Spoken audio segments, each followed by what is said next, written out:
আজকে আমি আপনাদের সাথে শেয়ার করব জামাই পিঠা। তো কে কী নামে পরিচিত এই পিঠার সাথে অবশ্যই জানাবেন। আসসালামু আলাইকুম, সবাই কেমন আছেন? আশা করছি সবাই ভালো আছেন। তো এই পিঠাটি বানানোর জন্য আমি 2টি ডিম নিয়েছি আর স্বাদ মতো চিনি দিয়ে নেব। যে যেমন মিষ্টি খান স্বাদ অনুযায়ী সেরকম চিনি দিয়ে নেবেন।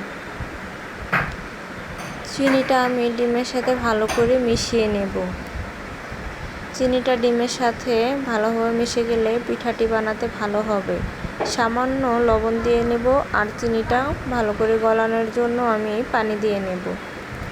আবার সুন্দর করে আমি ব্লেন্ড করে নেব।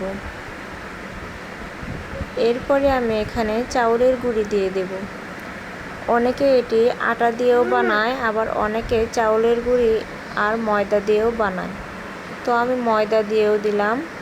আজকে আমি আপনাদের সাথে চাউলের গুঁড়ি আর ময়দা দুটি দিয়েই বানাবো।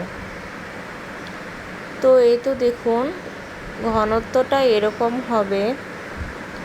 আমি একটি কড়াইয়ে তেল দিয়ে দিয়েছি আর এখানে পিঠা বানানোর খাসটা গরম করে নিচ্ছি। এই তো একটি পিঠা আমার হয়ে গিয়েছে। তেলটা ভালো করে আমি ঝরিয়ে নিচ্ছি। এরপরে আমি এভাবে খাস দিয়ে নিয়ে গরম তেলে দিয়ে দেব। কয়েক সেকেন্ড ধরে রাখার পরে আমি খাসটা ঝাঁকিয়ে ঝাঁকিয়ে তুলে নেব। এই তো দেখুন আমার সবগুলো পিঠা বানানো হয়ে গিয়েছে। কেমন হয়েছে জানাবেন অবশ্যই।